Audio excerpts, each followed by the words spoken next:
So I come to you today with a story time. Story time. Boy Who Cried Wolf. Told you in the last video we would kind of go over this story, morals of this story, motivate you a little bit to make a better understanding of what really goes on.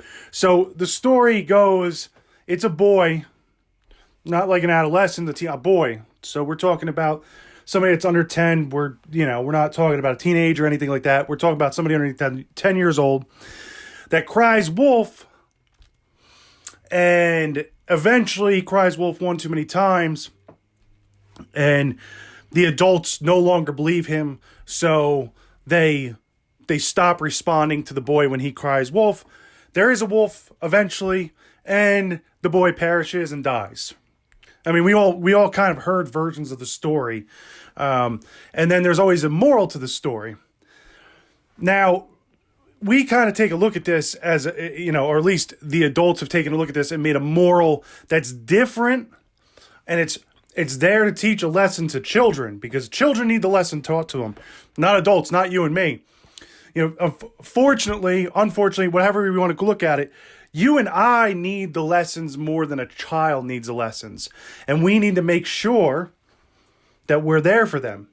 The real moral to that story is that no matter how many times a child cries wolf, you as an adult need to be there. It doesn't matter if they've lied 50 times, 100 times. That is your responsibility as their parent. That is your responsibility as a member of society to step up and do for them. No matter what. I hear people all the time, my child's a drug addict. I'm not doing anything for him. It doesn't matter. You're there. That's your child. You go there. My child's a fuck up. They'd fucking do shit that no other child does. They burned the house down the one day. Doesn't matter. Go there. Be there for them. Just like this child, a boy who cried wolf. You should have been there. There's no excuse whatsoever not to be there for that child. Or you could have the rift that we have going on now. We have a whole generation, my generation, the millennials, that grew up that the parents weren't there. They didn't do stuff. They didn't do the same things. They were so worried about working and money and all these other things that there was a disconnect in most households. We just didn't have parents there, people there, and then they fought when we started doing stuff ourselves. And they fought us tooth and nail. And that's why we have this whole, Me Too movement and everything else. And why the attacks started happening. So that's our responsibility. Our responsibility, and the Boy Who Cried Wolf says it very, very solid.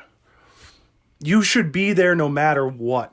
When a child asks for you, when you're their parent, when you're in society, and most of the stuff wouldn't have happened. Most of the stuff wouldn't have went on. I don't think my life would have turned out the way that my life turned out if adults were there the way they were supposed to be. Again, my situation, I was young. But there's the moral. And other people will tell you, till they're blue in the face, that's not the moral. That's not the moral. Well, we all look at things differently.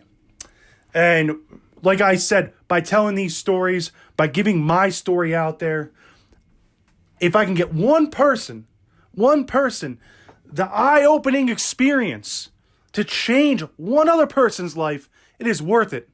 It is worth it for me to do everything that I do. If I can get one person, that's it.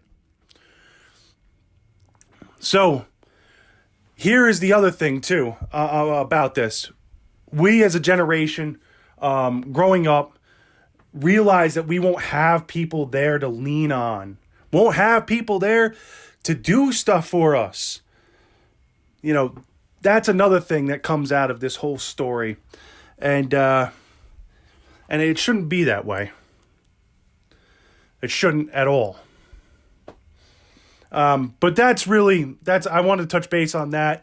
I got a few emails I got a few things that, people were saying, and that's fine. But there you go. Boy who cries wolf, and adults, parents, whatever you want to call them, people of authority, we'll call it, they should be there no matter what. No matter what.